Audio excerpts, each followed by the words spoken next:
Hello, Jubi സ്ഫ്യൂഷനിലേക്ക് എല്ലാവർക്കും സ്വാഗതം. എല്ലാവർക്കും സുഖം തന്നെയല്ലേ?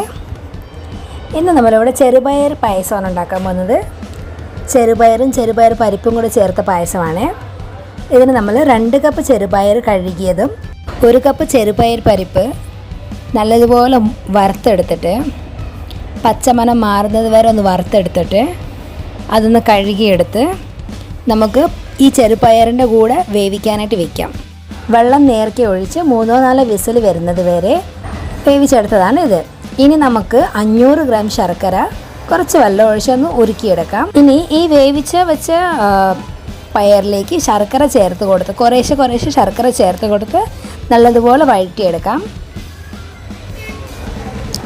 ഇനി നമുക്ക് 1 ലിറ്റർ പാലാണ് ഇതിൽ ഒഴിക്കുന്നത്. അത് നമ്മൾ മുഴുവൻ ഒരുമിച്ച് ഒഴിക്കാതെ കുറച്ച് ഒഴിച്ച് കൊടുത്ത് അതൊന്ന് വഴറ്റി ഒന്ന് കുറുക്കി എടുക്കാം. കൈ എടുക്കാതെ ഇളക്കണേ, അല്ലെങ്കിൽ ചിലപ്പോൾ അടുക്കി പിടിക്കും.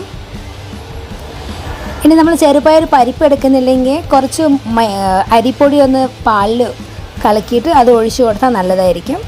ഒന്ന് കുറുകി കിട്ടാൻ നല്ലതായിരിക്കും. പരിപ്പ് ചേർക്കുന്നുണ്ടെങ്കിൽ കുറുകിക്കൊള്ളും, കുഴപ്പമില്ല. ഇനി 3 ടേബിൾ സ്പൂൺ പഞ്ചസാരയും 5-6 ഏലക്കയും കൂടി ചേർത്തൊന്ന് പൊടിച്ചെടുത്തു.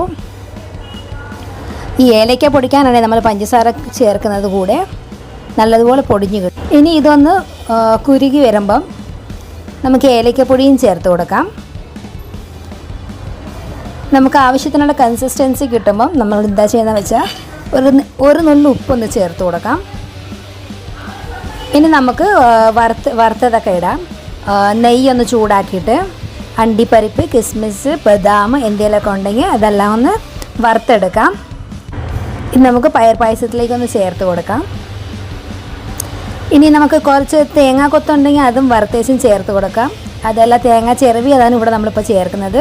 ഇത് ചേർത്താലും മതി. നല്ലതുപോലെ നെയ്യിലിട്ടൊന്ന് മൂപ്പിച്ചെടുത്തിട്ട് ഇത് നമുക്ക് ഇതിൻ്റെ ഒപ്പം ചേർത്ത് കൊടുക്കാം. നല്ല ടേസ്റ്റ് തന്നെയാണ് ഇതും കൂടി ചേർക്കുന്നത്. വ്യത്യസ്തമായിട്ടുള്ള രീതിയാണ് ഈ പയർ പായസം.